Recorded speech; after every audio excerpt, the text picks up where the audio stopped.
Conservative friends of Bangladesh যুক্তরাজ্যের পার্লামেন্টে বাংলাদেশের স্বাধীনতা দিবস, ঈদ পুনর্মিলনী এবং দোলযাত্রা উদযাপন করেছে। গত সোমবার হাউস অব কমন্সের জুবিলি রুমে আয়োজিত এই অনুষ্ঠানে কনজারভেটিভ পার্টির চেয়ারম্যান, শ্যাডো মন্ত্রীবৃন্দ, এমপি, ব্রিটিশ বাংলাদেশি সদস্য এবং দলের অন্যান্য স্বেচ্ছাসেবীরা উপস্থিত ছিলেন। অনুষ্ঠানটি পরিচালনা করেন সংগঠনের কো চেয়ার মেহফুজ আহমেদ এবং স্বাগত বক্তব্য দেন চেয়ার আনজান্নেরা হক। কনজারভেটিভ পার্টির চেয়ারম্যান কেভিন হলিনরেক এমপি অনুষ্ঠানে মূল প্রবন্ধ উপস্থাপন করেন।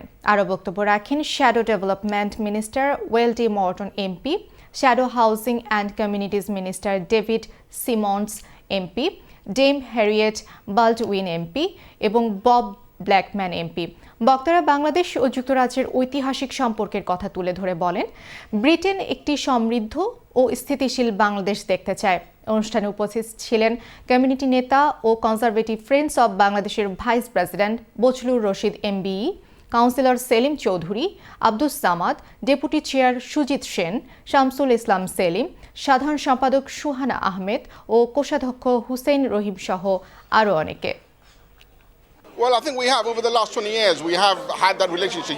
You know, the career wars, all the events, main, আমরা বাংলাদেশের ক্যালেন্ডার একটা UK calendar was the event hall. আমরা তো ministers, Prime Minister David Cameron has attended that. So that relationship has improved over the years. And obviously we're now not in government. So we are still in contact with the Bangladeshi community.